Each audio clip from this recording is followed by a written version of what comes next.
اعوذ باللہ من الشیطان الرجیم بسم اللہ الرحمن الرحیم الصلاۃ والسلام علیکہ یا رسول اللہ صلی اللہ علیہ وآلہ وسلم۔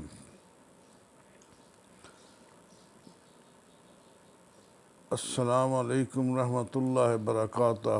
ناظرین، میں نعیم بٹ اسیر جدہ اخبار نامہ میں آج آپ کے لیے 16 مئی بروز جمعرات وقت میں چھپنے والا کالم رحمت خان وردک 24 کروڑ عوام پر ترس کھائیں پڑھنے سے تعلق رکھتا ہے۔ آپ اسے گوگل کر کے بھی پڑھ سکتے ہیں۔ موجودہ سیاسی عدم استحکام کے خاتمے کے لیے سب سے پہلے یہ بات سمجھنے کی ضرورت ہے کہ سیاسی عدم استحکام کس نے ختم کرنا ہے۔ اداروں کو دائرہ کار میں لانے کا خواہش مند کون ہے؟ سیاستدانوں کو بات چیت کس سے کرنی ہے؟ چاہے میری نظر میں ان سب سوالوں کا جواب ہے سیاستدانوں نے ہی سیاسی عدم استحکام پیدا کر کے ملک کو بدترین حالات تک پہنچا دیا ہے، اور اب بھی یہ حالات کو درست سمت لے جانے کے لیے تیار نہیں۔ ان کی نظر میں جمہوریت اور آئین کی حیثیت اس وقت ثانوی رہ جاتی ہے جب یہ اپوزیشن میں ہوتے ہیں، اور اقتدار میں آتے ہی جمہوریت و آئین کی بات کرنے لگ جاتے ہیں۔ اس طرح جب اقتدار میں ہوتے ہیں تو اداروں کے حق میں قصیدے پڑھتے ہیں، اور اقتدار سے محروم ہو کر اپنی تمام تر ناکامیوں اور نااہلیوں کا ملبہ اداروں پر ڈال کر خود فرشتے بننے کی کوشش کرتے ہیں۔ اداروں کو اپنے آئینی دائرہ کار میں لانے کی بات بھی سیاستدان کرتے ہیں، لیکن اس کے لیے ضروری عملی اتفاق رائے اور قانون سازی نہیں کرتے۔ یہ سوال کہ سیاستدانوں کو بات چیت کس سے کرنی چاہیے، تو دنیا بھر میں سیاستدان آپس میں ہی بات چیت کر کے ملکی مسائل اور عوام کا معیار زندگی بلند کرنے کے لیے اتفاق رائے پیدا کر کے ملک کو چلاتے ہیں۔ سیاستدانوں کو تو دوسرے سیاستدانوں سے ہی بات چیت کرنی چاہیے۔ سیاستدان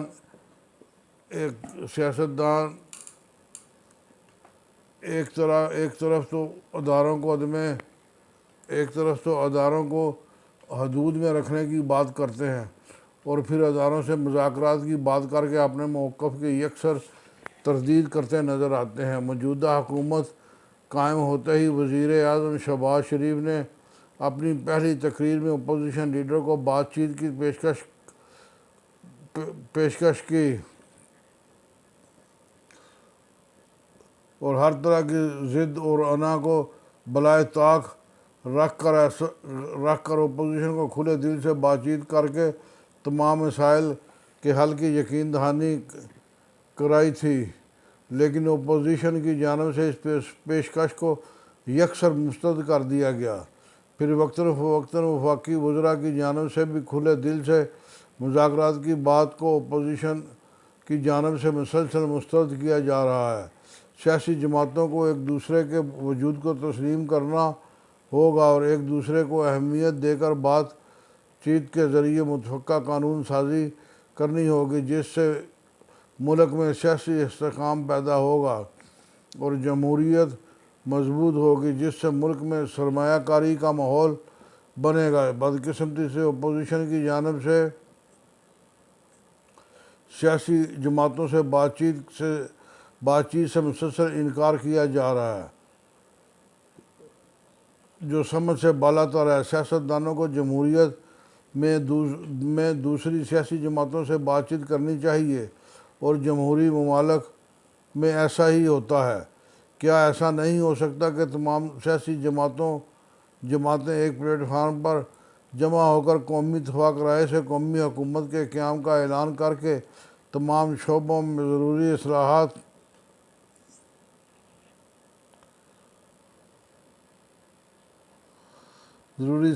کریں؟ انتخابی نظام، صوبوں کے قیام اور اداروں کی آئینی حدود میں لانے معاشی خوشحالی، توانائی بحران، زراعت کی ترقی سمیت تمام امور پر مشترکہ کوشش کا اعلان کریں۔ ایسا کر لینے سے ملک سیاسی عدم استحکام سے نکل آئے گا اور پارلیمنٹ کی مضبوطی کے لیے سیاسی جماعتوں کو آپس میں بات چیت کرنی ہوگی۔ معاشی معاملات اور غیر ملکی سرمایہ کاری کے تحفظ اور سی پیک کے منصوبوں پر عمل درآمد سرمایہ کاری کے متعلق وفاقی کمیٹی، جس میں تمام سروسز چیف بھی شریک ہوتے ہیں، بہترین انداز میں کام کر رہی ہے۔ جب سے یہ کمیٹی فعال ہوئی ہے، ملک میں سرمایہ کاری کا اعتماد بحال ہوا ہے۔ اسٹاک مارکیٹ اب 74,000 انڈیکس پوائنٹس تک پہنچ چکی ہے۔ ڈالر کی قیمتوں میں کمی سے پیٹرولیم مصنوعات کی قیمتوں میں کمی کا سلسلہ جاری ہے۔ اس کے ساتھ ساتھ مہنگائی میں کمی کا رجحان بھی جاری ہے۔ وفاقی سطح پر اس کمیٹی کے فعال کردار کی وجہ سے ملک سے اسمگلنگ کے خاتمے کے لیے آپریشن جاری ہے۔ اس کے ساتھ ساتھ یہاں ہونے والے فیصلوں پر عمل درآمد سے ملک میں سرمایہ کاری بڑھ رہی ہے، جیسا کہ ایران نے پاکستان سے تجارت کا حجم بڑھانے کا اعلان کیا۔ اسی طرح سعودی عرب کی جانب سے سرمایہ کاری کا معاہدہ ہوا ہے۔ اب سیاست دانوں پر ذمہ داری عائد ہوتی ہے کہ معیشت کو بہتری کی جانب لے جانے کے لیے اپنے حصے کا مثبت کردار ادا کریں۔ سیاستدان ہی ملک کو موجودہ معاشی حالات تک پہنچانے کے ذمہ دار ہیں۔ اس بارے میں کئی بار کہہ چکا ہوں کہ کس طرح اور کب ملک بدتر معاشی حالات کا شکار ہوا اور اب ملک کی معیشت و ادارے مضبوط ہوئے اور میرٹ رائج ہوا۔ موجودہ نظام ملک کے مسائل حل کرنے کی اہلیت نہیں رکھتا۔ فرسودہ نظام کا خاتمہ سیاست دانوں نے ہی کرنا ہے، جو صرف زبانی جمع خرچ سے تبدیل نہیں ہوگا بلکہ عملی طور پر سیاسی اتفاق رائے سے ہی ایسا ممکن ہے۔ تو متناسب نمائندگی کے تحت انتخابات کا نظام رائج ہونا چاہیے۔ متناسب نمائندگی نظام دنیا کے کئی ممالک میں رائج ہے، اور جب سے یہ نظام ان ممالک میں رائج ہوا ہے، وہاں کے مسائل حل ہونا شروع ہوئے ہیں۔ نئے انتظامی صوبے قائم کیے جائیں۔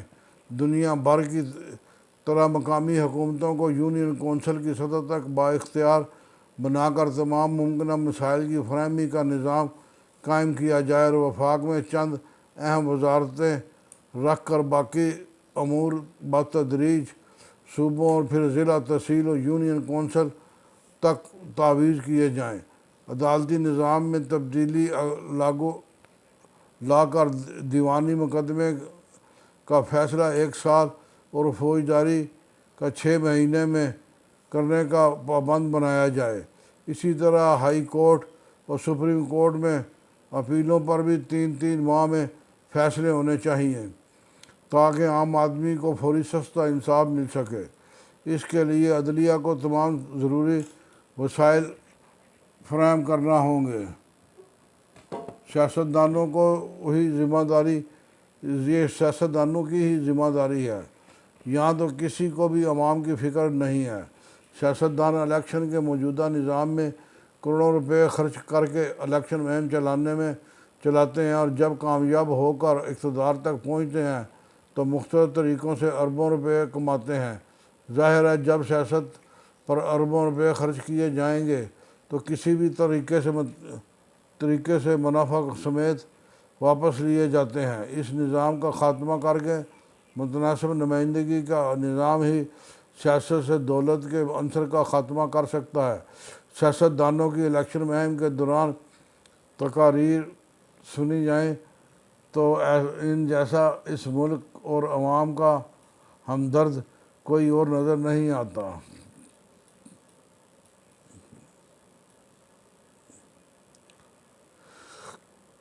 لیکن اربوں روپے خرچ کر کے الیکشن مہم چلانے کی مالی استطاعت رکھنے والے سیاستدان اقتدار میں آتے ہی اقتدار میں آ کر گاڑیوں، پٹرول، تنخواہوں اور بھاری مراعات لیتے ہیں۔ کیا یہ ملک عوام کے لیے اپنی ذاتی جیب سے خرچ نہیں کر سکتے؟ کیا ملک کو معاشی بحران سے نکالنے کے لیے مخصوص مدت تک تمام مواد سے دستبرداری کا اعلان نہیں کر سکتے؟ اس معاملے میں تو حزب اقتدار اور اپوزیشن کے سب سیاستدان ایک پیج پر ہیں، اور کبھی بھی اس موضوع پر کسی بھی جماعت کا لیڈر اہم پیش رفت کرتے نظر نہیں آئے گا، اور نہ ہی کرپشن پر سزائے موت کے قانون کی منظوری کی کوشش ہوئی ہے۔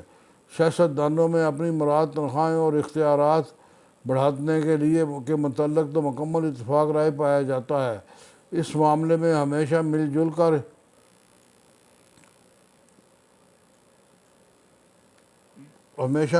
کر ہی منظوری کر لی جاتی ہے، لیکن جہاں تک کبھی ملک اور عام آدمی کی بات آتی ہے وہاں یہ آپس میں لڑنا شروع ہو جاتے ہیں۔ روز شام ٹیلی ویژن پر الزام تراشی کی سیاست کر کے عوام کو ان ایشوز میں الجھایا جاتا ہے تاکہ یہ اصل مسائل اور ان کے حل کی جانب متوجہ ہی نہ ہو سکیں۔ موجودہ سیاسی حالات کو درست کرنا بھی سیاستدانوں کی ہی ذمہ داری ہے، اور اگر